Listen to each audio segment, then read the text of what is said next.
চলে আসার আগের দিনটা আমার খুবই মন খারাপ ছিল। সেজন্যই ভাবলাম যে সবাই মিলে একসাথে একটা গেট টুগেদার হয়ে যাক। আসসালামু আলাইকুম, হ্যালো সবাইকে। আশা করছি সবাই অনেক ভালো আছেন। চলে আসলাম নতুন আরেকটি ব্লগ নিয়ে। রাজশাহী থেকে চলে আসার আগের দিন ভাবলাম সবাইকে নিজ হাতে খাওয়া দাওয়া করাবো। মাশাল্লাহ, খুব সুন্দর করে সেদিন আমি রান্না বান্না শুরু করে দিয়েছিলাম। অনেকগুলো পেঁয়াজ কেটে মাংসগুলো কেটে নিয়ে সবগুলো রেডি করে নিলাম যাতে রান্না করার সময় একটুও প্রবলেম না হয়। এদিকে আমার মা বারবার বলতেছিল যে তুমি এতগুলো রান্না করতে পারবা না। আমি বলেছি পারবো।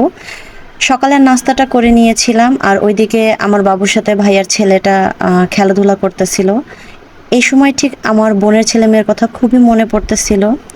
তো আবারও রান্নায় ফিরে চলে আসি।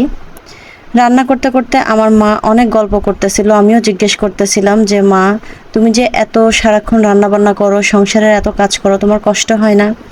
তখন আমার মা বলে, তুমি যেরকম অনেক কষ্ট করে করতেছো সব কিছু, ঠিক আমাকেও সেভাবেই করতে হয়েছে। মেয়েদেরকে সব কিছুই করতে হয়। যাই হোক, অনেকগুলো জ্ঞানমূলক কথা বলে ফেললাম। রান্নাবান্না স্টার্ট করে দিয়েছি। প্রথমে আমি বুটের ডাল করে নিয়েছিলাম, কারণ আমার বাবার বুটের ডাল খুবই প্রিয়। যে আমার হাতের বুটের ডালটা সেদিন সত্যি অসাধারণ হয়েছিল। এত পরিমাণে গরম যে গরমে হঠাৎ করে মনে হলো যে আকাশ একদম কালো হয়ে মেঘ জমে বৃষ্টি আসবে, না কোনোভাবে বৃষ্টি আসলো না। এদিকে আমার মা দৌড়াদৌড়ি করতেছে বাহির থেকে কাপড়গুলো উঠানোর জন্য, বাট কোনোভাবে বৃষ্টি আসে নাই। রান্না কেন যে শেষ হচ্ছিল না, এতগুলো রান্না নিয়ে বসে পড়েছিলাম আমি সেদিন। আমার মা বলতেছিল যে তুমি গরমে অসুস্থ হবা। আমি বললাম না, তুমি অনেকদিন যাবত অসুস্থ, এত কিছু চাপ তোমার নিতে হবে না। আমি যতক্ষণ আছি সব কিছু আমি করব। এদিকে গরুর মাংস হচ্ছিল। বাবা এসে বললো একটু ঠান্ডা খেয়ে নাও। এই যে আমার গরুর মাংস হয়ে গিয়েছে। আমার মা জোর করে এসে এই পোলাওটা রান্না করেছে, কারণ তার হাতের পোলাওটা সত্যি অনেক টেস্টি হয়।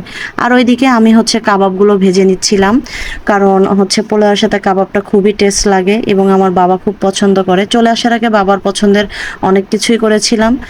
রোস্ট এখানে দেখতে পাচ্ছেন, যেটা আমার ভাইয়ার খুবই ভালো লেগেছে এবং ভাবিও বলেছিল যে তার খাবারগুলো খুবই টেস্টি লেগেছে। তো যাই হোক, নিজে যখন খাচ্ছিলাম সত্যি মনে হচ্ছিল খুব টেস্টি হয়েছিল। তো ব্লগটা কেমন লাগলো সবাই জানাবেন, যেন সুন্দর সুন্দর আরও ব্লগ আপনাদের মাঝে নিয়ে আসতে পারি। আল্লাহ হাফেজ।